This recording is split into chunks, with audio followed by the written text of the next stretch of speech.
1 million pesos nga reward na dawat na sa duha ka testigo nga mitudlo sa mga giingong sospek sa pagpatay sa 28 anyos nga babaeng architect sa Davao City. Samtang hepe sa Kalinan Police Station sa Davao City, girelieve sa pwesto. Ano yung report ni Argil Relator? Human ma-file na ang kaso batok sa mga gitudlong sospek sa paglugos ug pagpatay sa 28 anyos nga babaeng architect sa Davao City. Gikumpirma sa Davao City Police Office nga nadawat na matud pa sa duha ka mga witness kinsa mao'y nakatudlo sa mga giingong sospek sa krimen ang reward nga 1 million pesos.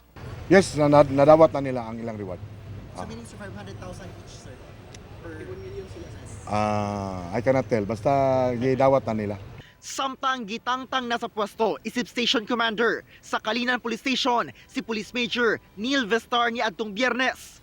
Kini human sa sunod-sunod nga mga krimen nga nahitabo sa iyang area of responsibility sama sa robbery incidents, ang giingong pagpangdagit sa duha ka batan-on sa Kalinan ug ang pagpatay sa babaeng architect.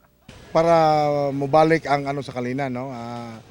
For all you know, nanagay mga sektor dito nga burag di nagyud ganahan because of sa nahitabo, no? So in order to bring back the ano, so we will replace him with another new officer.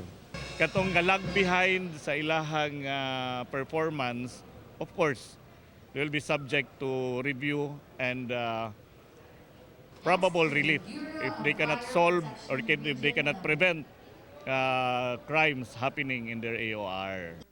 Si Police Major Ricky Obenza mo'y mihulip sa pwesto ni Vestar. Si Obenza ang kanhi Force Commander sa 1st City Mobile Force Company nga mo'y posisyon na karon ni Vestar. Ang atong ginauna karon no, pahugtan natong atong seguridad sa Kalinan. So with coordination sa ato ang mga barangay kapitan, so atong pakusgan ang atong mga beat patrollers together with the City Paid, Barangay Tanod, kasi ang street natin sa Kalinan is gamay-gamay lang, so kailangan din na to ang tabang sa atong komunidad.